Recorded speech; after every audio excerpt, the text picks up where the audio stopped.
पाठ 15। अम्मू भाई का छक्का। दादाजी, मैं छक्का मारूंगा। अम्मू ने क्रिकेट बैट लहराते हुए मुझसे कहा। वह एक हाथ में गेंद लिए था। बोला, प्लीज बॉलिंग करो ना दादाजी। अरे अरे, इस कमरे में छक्का? नहीं नहीं, यहाँ थोड़ी ही छक्का मारा जाता है। कमरे में कहीं क्रिकेट खेलते हैं। यहाँ टीवी है, फ्रिज है, कूलर भी रखा है। छक्के से यह सामान टूट जाएगा।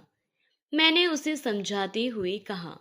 तो फिर आंगन में खेलें, वहां तो छक्का मार सकते हैं ना। वहां भी नहीं। क्यों दादाजी? वहां तो टीवी नहीं रखा। उसने बड़ी उत्सुकता से मेरी ओर देखा। वहां पर कार रखी है, तुम्हारे पापा की बाइक रखी है और मेरा स्कूटर रखा है। गाड़ियां खराब हो जाएंगी और उनके दर्पण टूट जाएंगे। मैंने उसे समझाने की कोशिश की। यह दर्पण क्या है दादाजी?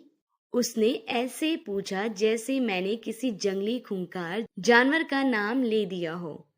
अरे भाई, मिरर है ना, कार में भी लगे हैं और बाइक में भी। मैंने कहा।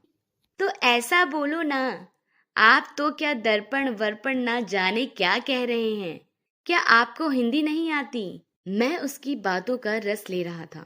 बेटा, मेरी हिंदी जरा ठीक नहीं है ना। ठीक है, तो मैं मैदान में जाकर खेलता हूँ। वही चौके और छक्के मारूंगा। वह बाहर भागने लगा। बेटे, मैदान में तो बड़े बच्चे खेलते हैं, तुम अभी बहुत छोटे हो।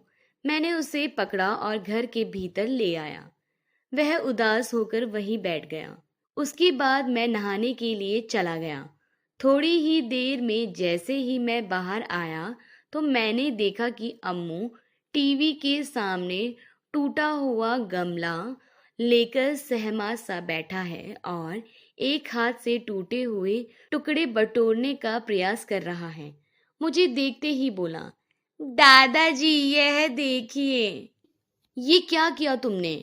मैं समझा शायद उसने कमरे में ही धोनी बनने का प्रयास कर लिया है और टीवी का राम नाम सत्य कर दिया है। किंतु टीवी को सलामत देखकर मैंने चैन की सांस ली। क्या हुआ? क्या तोड़ा? मैंने थोड़ा जोर से पूछा तो वह सिसकने लगा और हाथ में पकड़े टुकड़े गमले की ओर इशारा करने लगा। जब मेरी नजर सामने टीवी के ऊपर की खाली जगह पर पड़ी तो मैं समझ गया कि भाई साहब ने गमले को शमशान भेजने की तैयारी कर दी है। क्या आपने यहाँ छक्का मार दिया? मैंने जरा जोर से पूछा तो वह सिसकने लगा। पर दादाजी, गेंद टीवी में नहीं लगी है, गमला ही टूटा है, कहकर उस गमले को टेप लगाकर जोड़ने का प्रयास करने लगा। उसके हाथ में कैंची और टेप का रोल था। मैंने कहा था कि यहाँ क्रिकेट मत खेलो, पर आप नहीं माने। गमला टूट गया ना। मैंने उसे धीरे से डांटा। दादाजी, मम्मी को मत बताना और दादी जी को भी नहीं बोलना। वह डरते हुए बोला। क्यों नहीं बोलना? जब आपने मेरा कहना नहीं माना तो मैं क्यों? प्लीज दादाजी, मुझे डांट पड़ेगी ना। मेरी बात पूर्ण होने से पहले ही वह बोल पड़ा। ठीक है, नहीं बोलूंगा, पर वादा करो कि आगे से कमरों के भीतर क्रिकेट नहीं खेलोगे। मैंने उसे समझाते हुए कहा। वादा दादाजी, अब कभी कमरे में छक्का नहीं मारूंगा। बड़े आत्मविश्वास से वह बोला। शाम को जब लोगों ने गमला टूटा देखा तो प्रश्नों की छड़ी लग गई।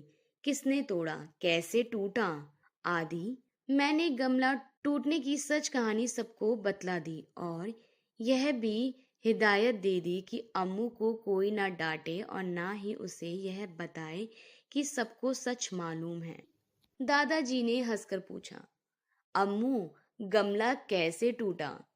तो वह हंसकर बोला, दादी, टीवी थोड़ा सा हिल गया था, इससे उस पर रखा गमला गिर गया और टूट गया।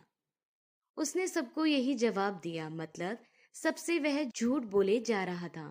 जब उसको किसी ने नहीं डांटा तो उसका डर जाता रहा और वह सामान्य होकर खेलने लगा। दूसरे दिन जब वापस आकर मैंने उसे बताया कि छक्का लगाने से गमला टूटने वाली बात मैंने सबको बता दी है तो वह आश्चर्य से देखने लगा। मुझे तो किसी ने नहीं डांटा, पर आपने सबको क्यों बताया? इसलिए बताया कि हमें झूठ नहीं बोलना चाहिए। झूठ बोलना अच्छी बात नहीं होती है। पर मैंने तो वादा किया था कि किसी को नहीं बताएंगे, वह हंसकर बोला।